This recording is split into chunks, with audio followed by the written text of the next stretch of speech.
Fala galera, sejam bem-vindos de volta. Essa aula agora a gente vai falar sobre JSON. JSON é um formato de transferência de arquivos entre dispositivos, entre linguagens de programação ou dispositivos ou servidores. É um formato, é um padrão de transferência de arquivo propriamente dito. Eu vou explicar para vocês como é que funciona e para que serve o JSON, porque a gente vai usar bastante nessas aulas, tá? Então, vamos começar pelo Wikipedia. Eu deixei aberto aqui um link no Wikipedia. Esse link no Wikipedia explica mais ou menos o que é, explica na verdade, ele define o que é o JSON. Então o JSON é aquilo que eu falei para vocês, é um formato leve para intercâmbio de dados computacionais, ou seja, é um formato de transferência de informação entre um dispositivo e outro. Imaginem que vocês têm um site que ele precisa consultar informações de algum serviço que tenha produtos, por exemplo, o Walmart. Eu preciso pegar os produtos do Walmart e listar no meu site. Para ter essa informação, você não tem o banco de dados deles, então você precisa de uma API. Você vai se comunicar nessa API e você vai pedir os produtos que eles têm. Você vai falar, me dá a lista de produtos que vocês têm para eu poder listar no meu site. Eles vão te dar, só que eles não vão te dar no formato eles não vão te dar, por exemplo, os dados mesmo, ou um Excel. Eles vão te dar um formato padrão de transferência de informação que você consegue utilizar, e aí a sua página web ela vai ter que ler essa informação, interpretar e usar para ela mesma dentro do seu site. Existem dois formatos de transferência de arquivo que são padrão. É o JSON e o XML. Eles são os formatos mais utilizados para transferência de arquivo de informação entre sistemas e aplicativos e qualquer tipo de aplicação que precise se comunicar com uma outra. Geralmente são esses dois. Eu vou começar pelo JSON, que é o que a gente vai, usar. Então, JSON, como eu falei anteriormente, é um formato leve de intercâmbio de dados computacionais. Ele tem um padrão, tem um formato de escrita que praticamente todas as aplicações entendem, e por ele ter esse formato padrão e a transferência dele ser feita geralmente por meio de HTTP, que é o protocolo de navegação da internet, a maior parte das aplicações, se não todas, reconhece esse formato, esse padrão, e ela consegue trazer qualquer informação, processar, estruturar essa informação e te dar uma forma rápida e fácil de uso. Então, ou seja, esse aqui é um formato, é um exemplo básico de JSON. Eu tenho aqui um objeto que tem uma propriedade chamada alunos, que tem um array de informação. Eu não vou entrar em detalhe dessa parte de como funciona o JSON, qual a sintaxe do JSON, porque a gente vai falar disso mais pra frente um pouco, mas mesmo assim não é o intuito dessa aula. Então eu vou ser bem direto ao ponto. A conotação, o que diz que eu estou escrevendo um objeto, são essas chaves aqui. O abrir e fechar chaves, eu estou dizendo que isso é um objeto. Então isso aqui é um grande objeto, isso aqui são outros subobjetos, certo? Quando eu estou falando de um objeto, esse objeto ele tem propriedades, que nesse caso é essa alunos. E essas propriedades têm valores, que nesse caso é esse array inteiro. Vocês vão identificar o que é uma propriedade, que é um valor, quando vocês virem dois pontos. Antes dos dois pontos, propriedade. Depois dos dois pontos, o valor dessa propriedade. Então aqui eu tenho um objeto, começando com a chave. Ele tem uma propriedade chamada alunos, que tem um valor que é um array de vários outros objetos, que tem suas propriedades. Nome, notas, poderiam ter mais propriedades, só que é só um exemplo. Então, o primeiro passo que eu vou fazer aqui é copiar esse exemplo e jogar lá para o nosso arquivo. Esse é o arquivo do jeito que ele parou ontem. Vou ver se meu servidor está rodando aqui, só para a gente testar. Já estava rodando, eu vou rodar de novo.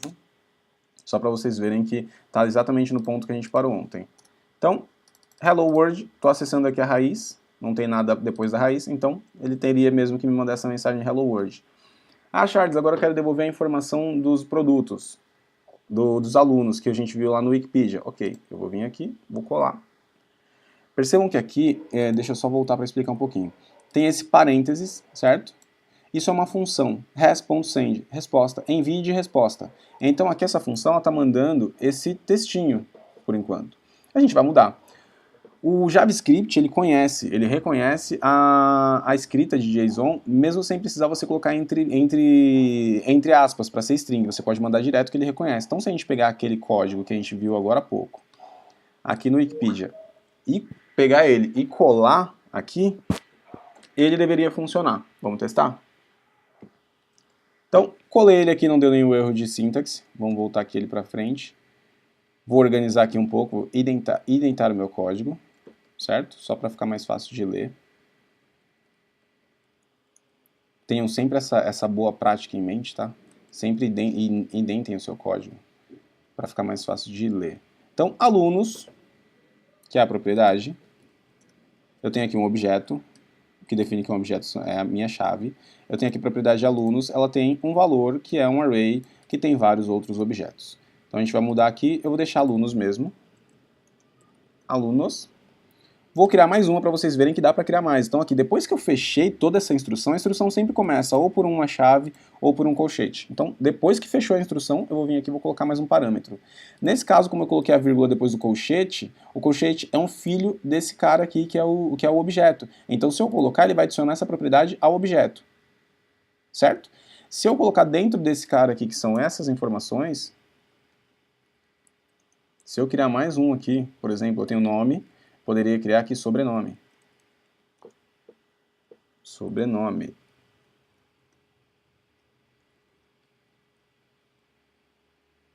Aqui eu coloco o valor.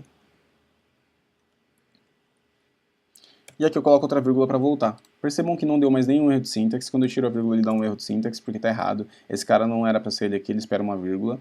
Então, coloquei a vírgula, está funcionando bonitinho. Eu tenho duas propriedades, nome, sobrenome, tem três, nome, sobrenome e notas. Reparem que eu não coloquei sobrenome para todos, não é necessário. Ele é um padrão de informação que a sua linguagem de programação, o seu servidor, o seu sistema ou o dispositivo, qualquer que seja ele, vai entender na hora que chegar a informação, ele vai saber. Não vai entender assim, talvez, imediatamente. Você tem que ter uma biblioteca que faz a conversão desse texto para alguma coisa utilizável dentro do código. A gente vai ver isso mais para frente. Não vou entrar em detalhes agora não, só para mostrar para vocês, exemplificar o que é o JSON, tá ok? Então, perfeito, criei aqui o meu JSON, vou criar mais um aqui, chamado, mais um array eu vou criar aqui.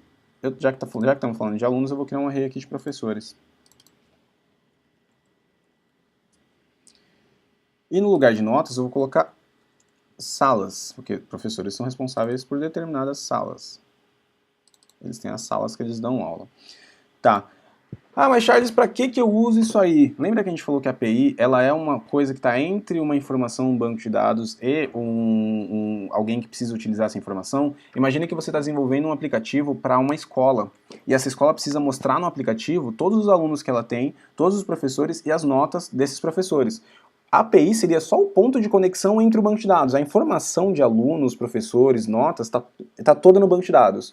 O aplicativo não tem acesso direto ao banco de dados. A API seria aquele cara que fica no meio e vai lá buscar a informação no banco de dados e manda de volta. Eu vou deixar alguns infográficos em algum momento nessas aulas para exemplificar para vocês. É que agora a ideia é explicar todo o conceito para vocês terem uma ideia do que vocês vão conseguir fazer no final.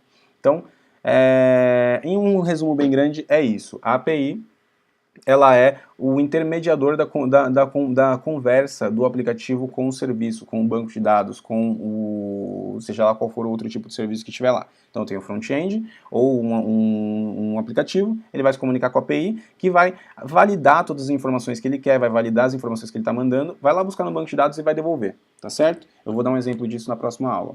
Então, terminamos por aqui essa parte de criação do JSON. Eu vou mostrar para vocês isso aparecendo na tela, como é que ele vem estruturado, tá ok? Então, vamos ter que parar aqui e rodar de novo. Toda vez que a gente fizer alguma alteração, pelo menos momentaneamente, a gente vai ter que parar aqui o servidor e rodar de novo, porque ele, depois que ele carrega um cache dessa informação. Ele carrega essa informação em memória. Então ela não é alterada quando você muda no código. Você tem que fazer ele parar e rodar de novo. Vamos lá no navegador ver o que aconteceu agora. Ahá, ele mudou aqui pra gente a informação. Não está mais trazendo um Hello World, está trazendo essa informação. Ah, Charles, mas como essa informação é útil, como é que eu utilizo ela para alguma coisa útil no meu sistema? Isso é assunto para o próximo vídeo, então aguardem aí que eu vou colocar o próximo vídeo para vocês. Final dessa aula.